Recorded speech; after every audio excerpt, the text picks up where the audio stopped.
Assalamualaikum warahmatullahi wabarakatuh. Perkenalkan, nama saya Asep Wawan Setiawan. Saya mahasiswa PPG dalam jabatan tahun 2020, jurusan Sejarah Indonesia, LPTK Universitas Sanata Dharma. Ini formulir uji kompetensi saya. Pada hari ini, Selasa, tanggal 1 Desember 2020, pukul 11.30 sampai dengan selesai, akan melaksanakan perekaman pembelajaran uji kompetensi dilanjutkan dengan proses edit video. Mudah-mudahan semuanya berjalan dengan lancar. Wassalamualaikum warahmatullahi wabarakatuh.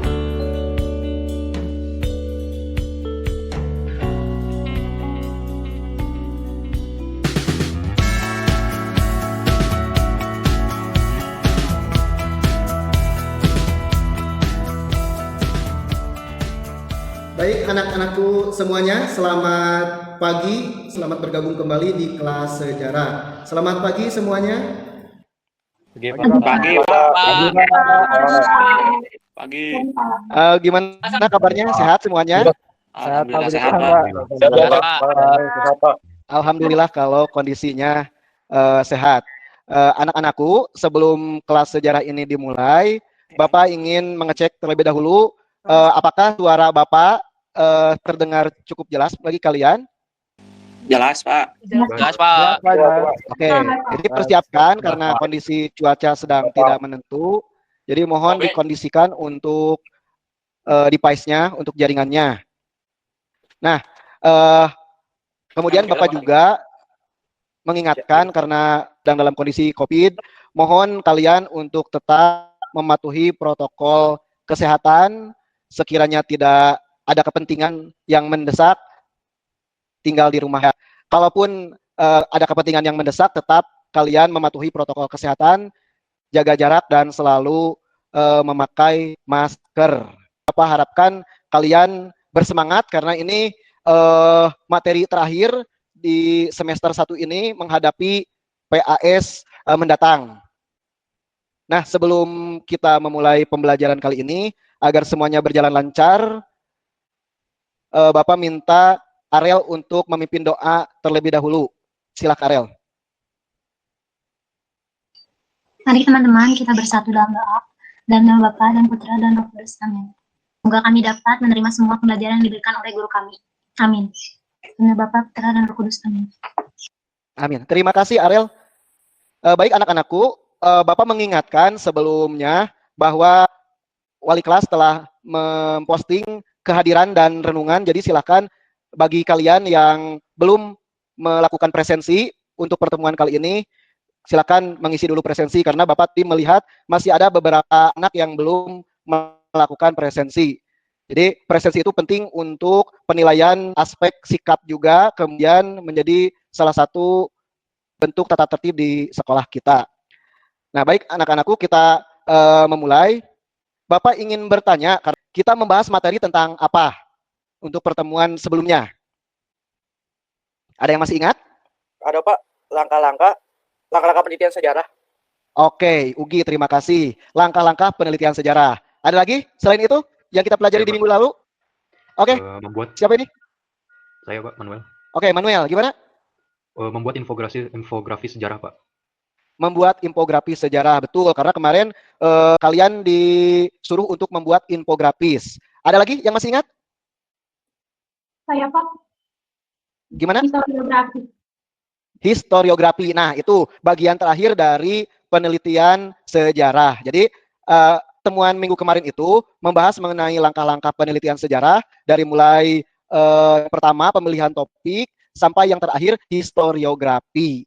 Nah, untuk pertemuan sekarang kita fokus di historiografi anak-anakku. Jadi, mohon dipersiapkan pikiran kalian, hati kalian agar tetap fokus mempelajari materi mengenai historiografi ini. Karena materi ini sangat penting untuk kalian pahami, mengingat ini merupakan bagian dari hasil karya sejarah kita. Jadi kita akan mengenal hasil karya berupa tulisan yang pernah ada di Indonesia dan perkembangannya seperti apa.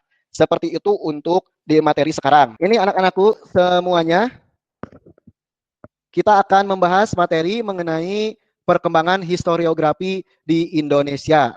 Adapun kompetensi dasarnya Untuk aspek pengetahuan yaitu menganalisis ciri-ciri dari historiografi tradisional, kolonial, dan modern. Untuk aspek keterampilannya, nanti kalian menyajikan hasil kajian ciri-ciri historiografi tradisional, kolonial, dan modern dalam bentuk tulisan dan atau media lain. Nah, adapun tujuan pembelajaran pada pertemuan kali ini yang harus kalian kuasai. Nah, melalui pembelajaran Discovery Learning, peserta didik diharapkan mampu satu, mengidentifikasi perkembangan historiografi di Indonesia. Nah, dari mulai pengertiannya apa, kemudian bagaimana perkembangan historiografi. Kemudian yang kedua, membandingkan karakteristik atau ciri-ciri dari masing-masing historiografi. Nah, yang ketiga, mengklasifikasikan karya sejarah yang termasuk historiografi tradisional, kolonial, dan modern. Jadi nanti karya sastra sejarah yang disajikan nanti termasuk ke dalam contoh historiografi apa. Nah, kemudian yang terakhir, kalian menganalisis perkembangan historiografi di Indonesia. Itu mungkin anak-anakku untuk tujuan pembelajaran yang harus kalian kuasai pada pertemuan kali ini.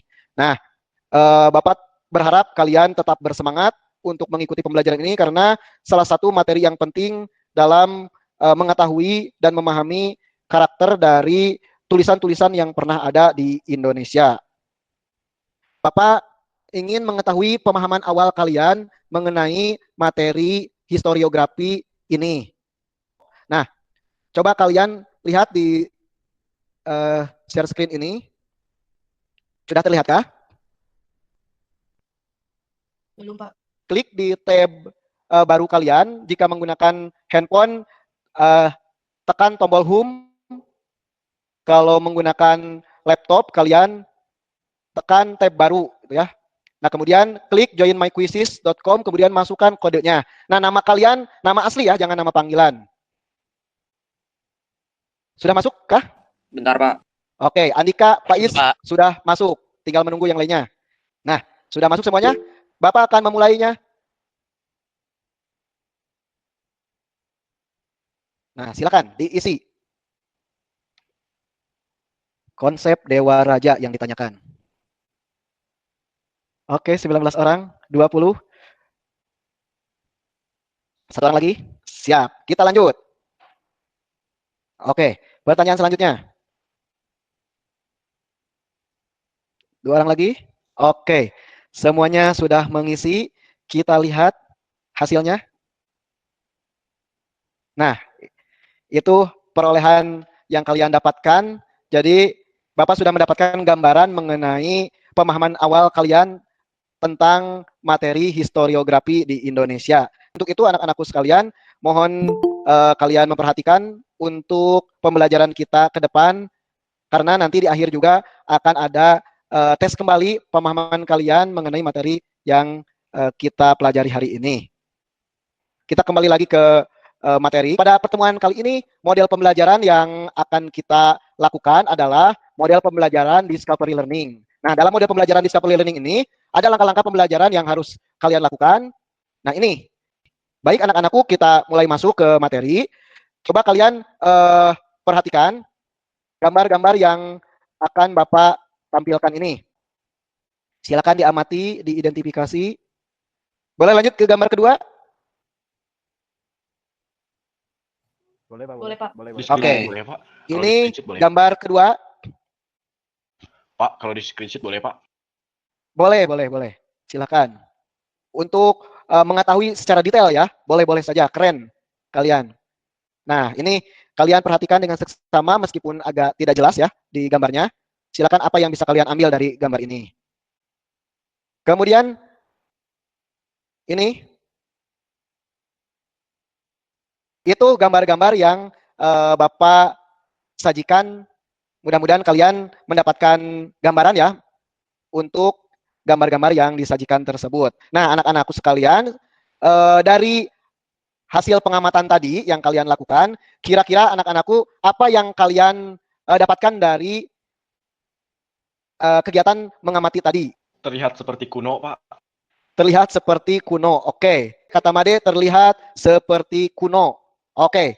Selanjutnya, ada lagi dari sudut pandang yang lain? Saya, Pak. Oke, siapa ini? Yusin. Gimana, Ciselin? Kalau buat gambar yang kedua, menurut saya kayak gambar perjanjian, soalnya Oh. ada cap stempelnya gitu. Oke, mantap ya. Jocelyn melihat ada cap stempel, jadi kayak perjanjian. Oke, siapa lagi? Menurut saya yang gambar bawah itu sudah pakai komputer, Pak. Soalnya tulisannya udah rapih. Oke, yang Eva membandingkan antara gambar yang bagian atas tadi dengan gambar bagian bawah, bahwa yang bawah sudah rapi. Seperti itu. Ada yang mau mencoba lagi?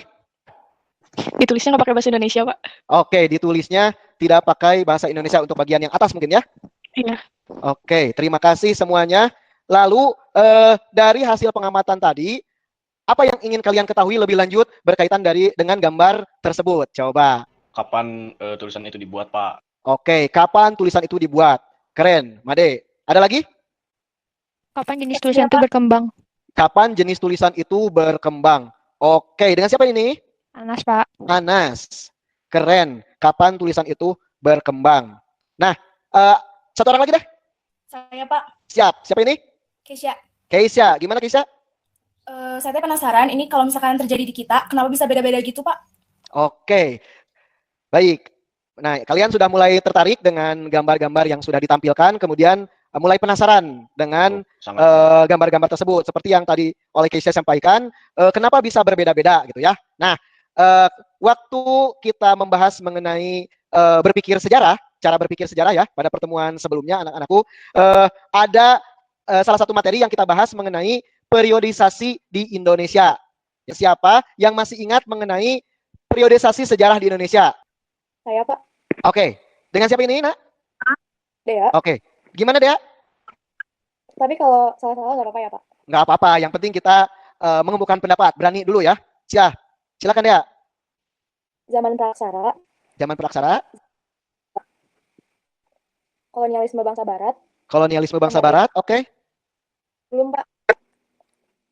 Oke. Nah, Dea sudah mengawali nih. Tadi kata Dea zaman praksara, kemudian kolonialisme bangsa Barat. Ada yang mau menggenapi jawaban dari Dea? Saya, Pak. Oke, siapa ini? Saya Tristan, Pak. Setelah kolonialisme bangsa Barat, zaman pendudukan Jepang, persiapan kemerdekaan dan masa kemerdekaan, Orde Lama, Orde Baru, dan reformasi.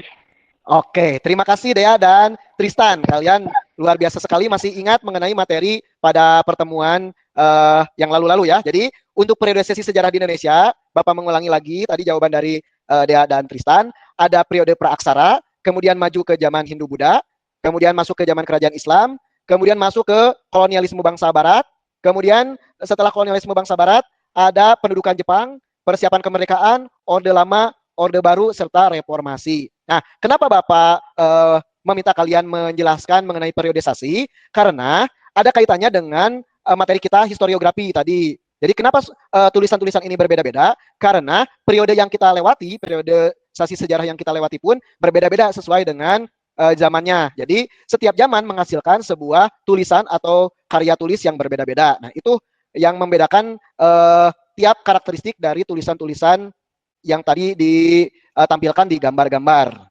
Seperti itu. Jadi perkembangan historiografi di Indonesia itu terdiri dari 3 bagian. Ada historiografi tradisional, historiografi kolonial, dan historiografi modern. Seperti itu ya. Nah, historiografi yang pertama adalah historiografi tradisional.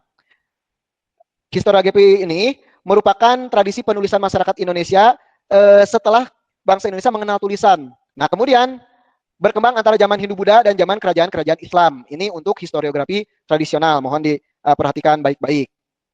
Kemudian, banyak ditulis para pujangga keraton.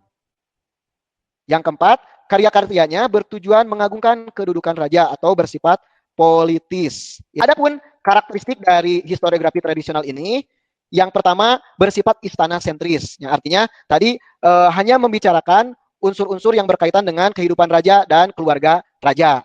Regiosentris. Nah, ini masih mengandalkan kewilayahan. Jadi ego kewilayahannya masih ada. Makanya ketika karya sastranya ada yang Babad Pasundan, Serat Jawa, itu kental dengan penamaan tiap wilayah. Itu untuk yang ketiga. Kemudian feodalisme sentris atau feodalisme aristokratis.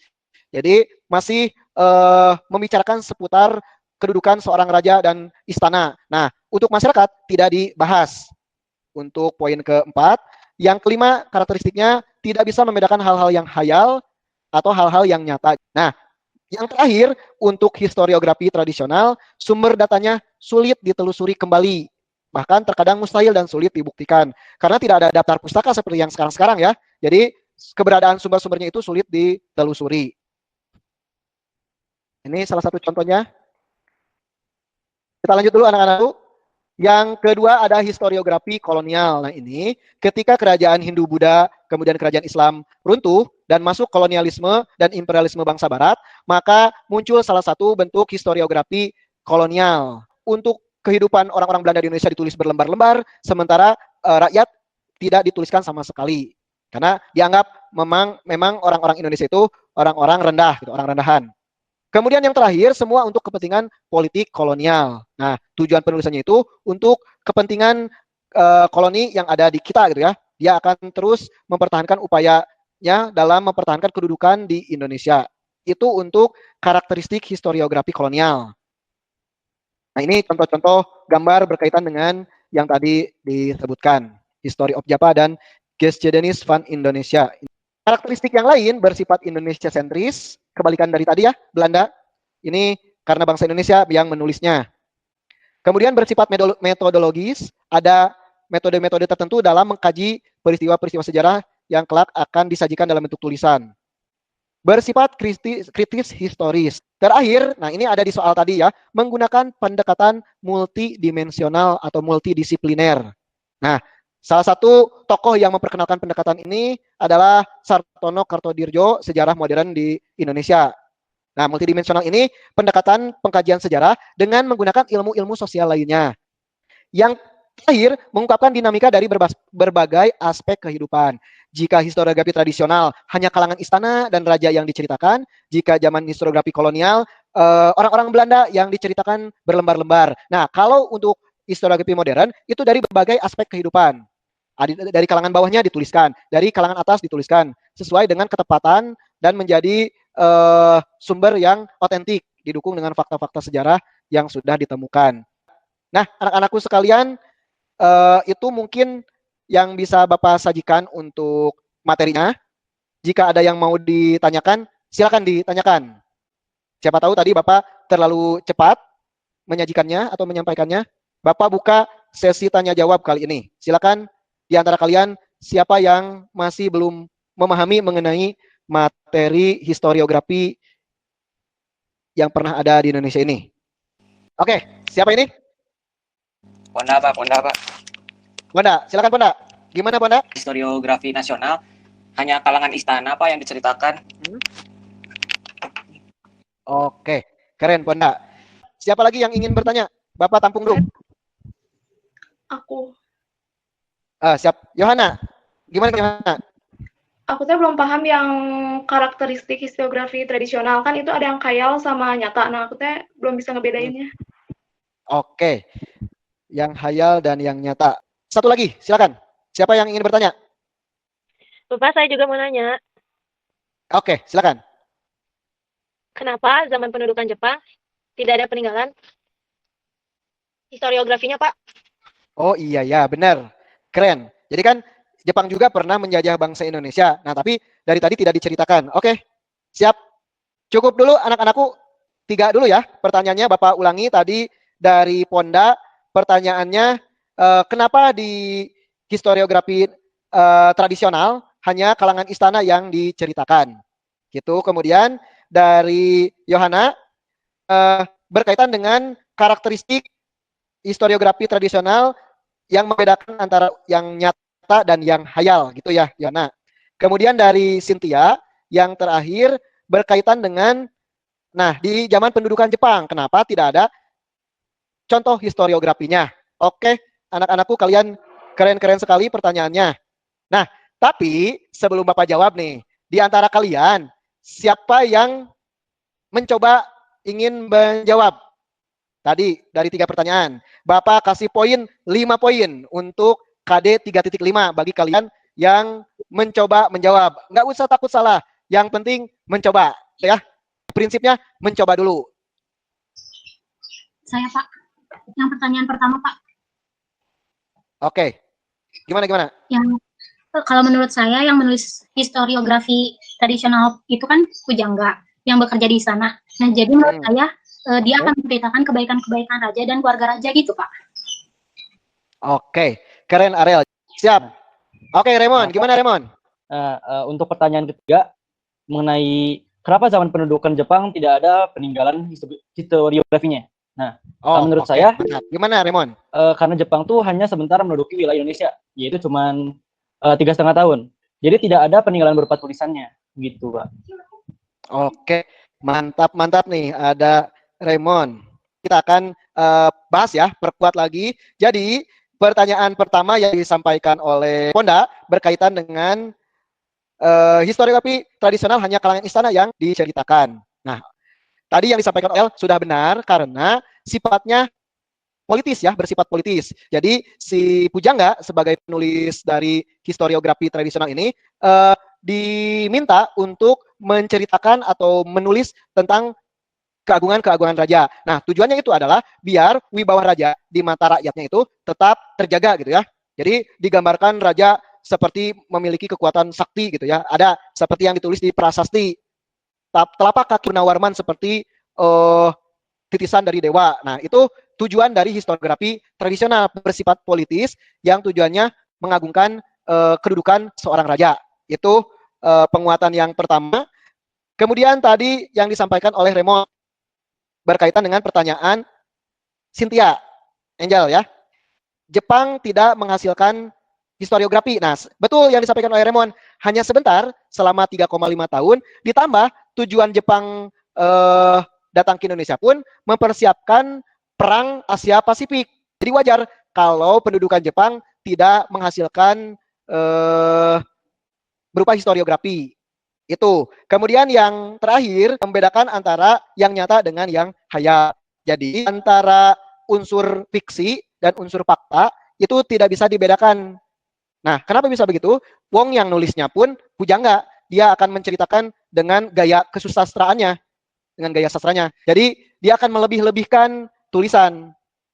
Nah, makanya antara fakta sejarah dengan fiksinya itu akan sulit karena karya sastra ya.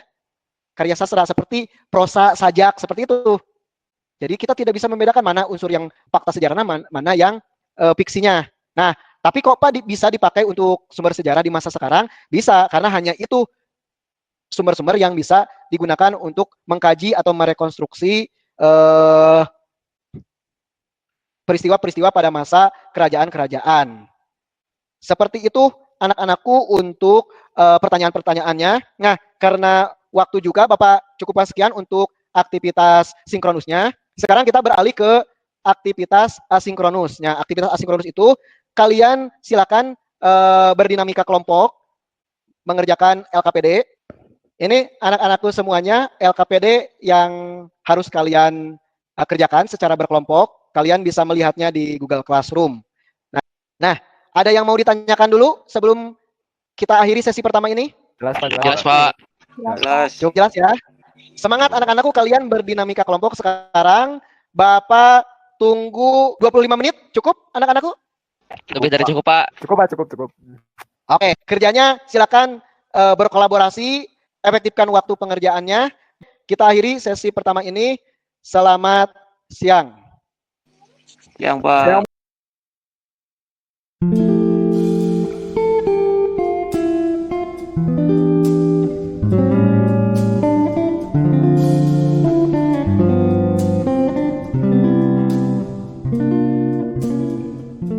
Selamat siang anak-anakku semuanya. Sudahkah kalian mengerjakan LKPD secara berkelompok? Sudah, Pak. Beres ya? Sudah, Pak. Oke. Tadi juga Bapak sudah melihat kalian sudah bekerja kelompok dengan baik dan mengerjakan sesuai dengan waktu yang sudah ditentukan. Nah, pada sesi kedua ini silakan kalian laporkan disertai dengan penyajian LKPD yang sudah kalian kerjakan secara berkelompok. Langsung saja anak-anakku sekalian untuk mengefektifkan waktu karena sudah mulai mau hujan, siapa tahu nanti sinyal kita terganggu. Oke, silakan. Kelompok mana yang akan bahas? Santai saja, relax. Kita pelajaran yang menyenangkan. Jadi silakan sebutkan saja. Belajar berbicara. Bentar ya Pak, semoga nggak error. Oke, ditunggu sampai Lebaran. Jangan dong kelamaan. Silakan. Semuanya, nama saya Maria Daumara dari 10 IPS 3. Saya akan menjelaskan hasil kerja kelompok saya. Kalau hal-hal menarik dari kelompok kita, yang pertama, para pejuang Indonesia dianggap sebagai pemberontak pada historiografi. Terus yang kedua, historiografi tradisional bersifat subjektif yang isinya sanjungan kepada raja dan keluarga kerajaan. Terus yang terakhir, terdapat banyak mitos, legenda, dan kekuatan magis dalam tulisannya yang terdapat di historiografi tradisional. Lalu hal-hal yang ingin diketahui lebih lanjut, yang pertama, alasan historiografi tradisional hanya menceritakan tentang kehidupan di istana. Kedua, ada kehidupan dari historiografi kolonial. Dan yang terakhir, kesulitan atau kendala apa yang dialami para peneliti dalam melakukan penulisan historiografi modern. Hal penting yang disampaikan dari saya pribadi, karena menurut saya tulisan kuno tersebut adalah kenangan dari masa lalu yang dapat dilihat oleh generasi sekarang. Berikutnya ada kesimpulan dari kelompok saya. Jadi kesimpulan dari kelompok kami adalah peninggalan tersebut harus kita miliki karena hanya dengan bukti tersebut kita dapat melihat langsung peninggalan pada zaman dahulu, lalu kita dapat mempelajarinya dalam bidang pendidikan. Selain itu juga, jika bukti tersebut dimuseumkan, pendapatan negara akan bertambah karena adanya kegiatan pariwisata. Dan hal tersebut juga dapat memperkaya kebudayaan dan memperkuat rasa persatuan dan nasionalisme. Sekian dari kelompok saya, terima kasih. Oke, kelompok 1 sudah melaporkan hasil pengerjaan LKP-nya. Silakan langsung ke kelompok selanjutnya. Silakan, yang sudah siap. Kelompok saya, Pak. Oke, silakan. Nathanael Ras. Bentar, Pak. Sambil diperlihatkan hasil pengerjaan LKPD-nya. Selamat siang, Pak Aswan dan teman-teman. Di kesempatan kali ini saya akan menjelaskan hasil kerja dari kelompok saya. Jadi hal-hal menarik yang saya dan kelompok saya dapatkan itu yang pertama, historiografi kolonial itu dituliskan dalam bahasa Belanda. Kemudian, historiografi tradisional itu biasanya bersifat etnosentrisme. Yang ketiga, historiografi tradisional banyak menceritakan tentang hal magis atau mitos. Yang keempat, historiografi kolonial menceritakan tentang pemberontakan yang dilakukan oleh pahlawan Indonesia. Yang kelima, historiografi tradisional biasanya bersifat psikopolitik sentris yang digunakan para raja untuk mempertahankan kekuasaannya. Lalu hal-hal yang ingin diketahui lebih lanjut dari kelompok kami, yang pertama itu ada alasan historiografi tradisional itu bisa bersifat etnosentrisme, kemudian contoh tulisan dari historiografi kolonial yang paling terkenal. Yang ketiga, bentuk dari historiografi tradisional yang paling menarik dan mudah ditemukan. Yang keempat, bagaimana proses pengumpulan bukti-bukti historiografi nasional yang sekarang dikumpulkan menjadi arsip nasional. Yang kelima, kendala atau kesulitan yang ada saat mengumpulkan bukti-bukti sejarah. Jadi kesimpulan dari kelompok kami itu, peninggalan tersebut harus kita miliki karena bukti tersebut merupakan peninggalan atau warisan budaya Indonesia yang harus kita jaga dan kita lestarikan agar dapat diwariskan kepada generasi-generasi selanjutnya. Lalu kita dapat mempelajarinya dalam kegiatan non-formal, yaitu dengan wisata edukasi, dan dapat juga dipelajari dalam bidang pendidikan. Dan dapat juga digunakan untuk penelitian dan keperluan lainnya. Seperti itu.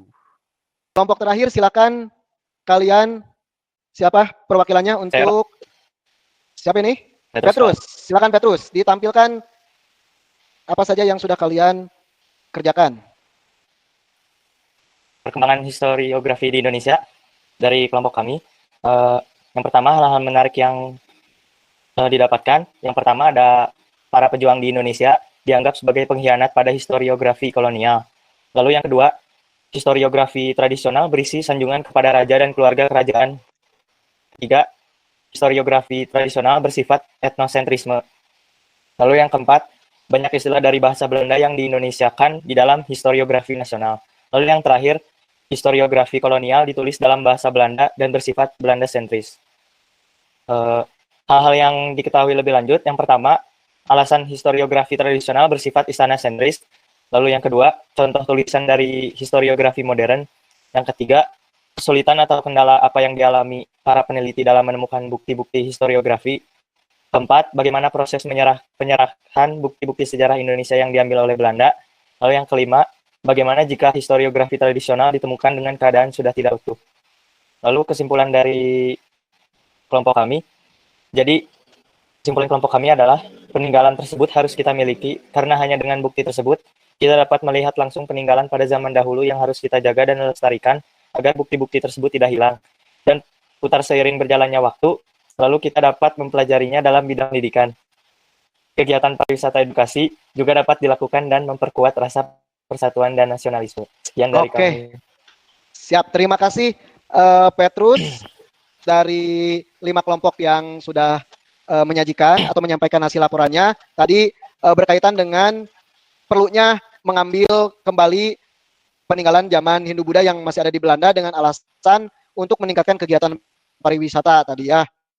Kemudian ada juga untuk mewariskan budaya ke generasi selanjutnya. Nah, itu berkaitan dengan upaya kita dalam melestarikan peninggalan-peninggalan budaya kita yang masih ada di Belanda, terutama yang berkaitan dengan tulisan-tulisan. Nah, itu untuk sesi pelaporan hasil pengerjaan LKPD. Nah, dari 5 kelompok yang sudah menyajikan, Bapak sudah mengamati pengerjaan LKPD, kemudian cara penyampaian. Maka penilaian Bapak jatuh kepada kelompok 1 sebagai kelompok terbaik. Selamat untuk kelompok 1. Kalian sudah baik dalam hal berkelompok, yaitu kelompok historiografi tradisional ya. Kemudian yang kedua, karena Bapak mengambil 2 kelompok, kelompok modern. Oke, bagi kelompok modern tadi yang diwakili oleh Maria gitu ya. Nah, kalian juga luar biasa.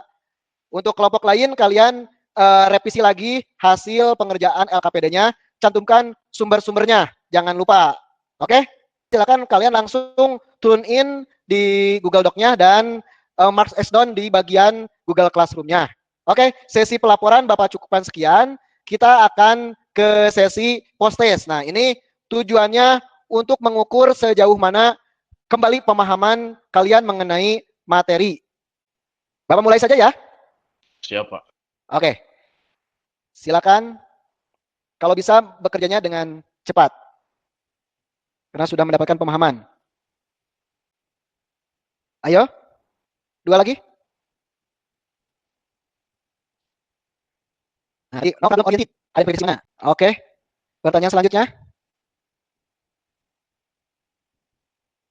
Oke. Oke.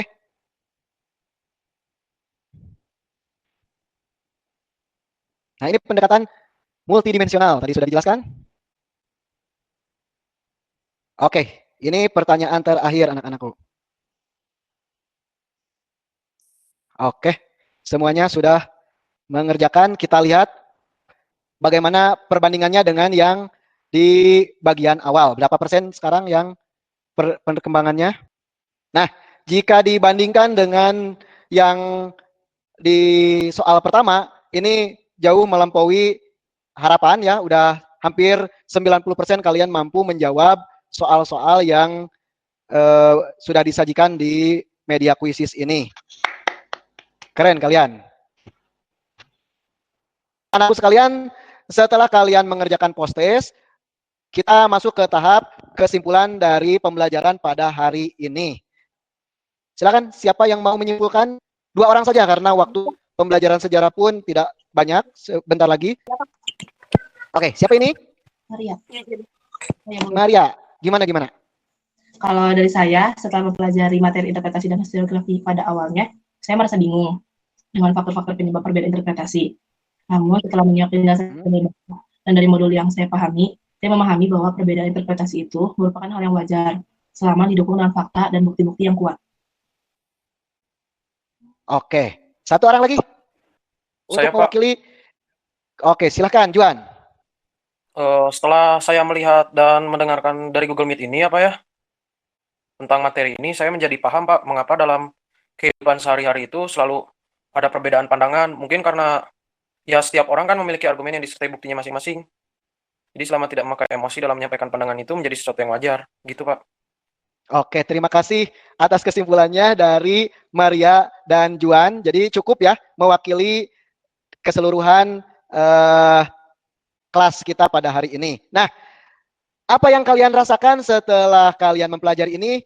2 orang merefleksikan pembelajaran. Silakan refleksikan apa yang kalian dapatkan, apa yang harus kalian lakukan setelah kalian mempelajari materi mengenai historiografi kolonial ini.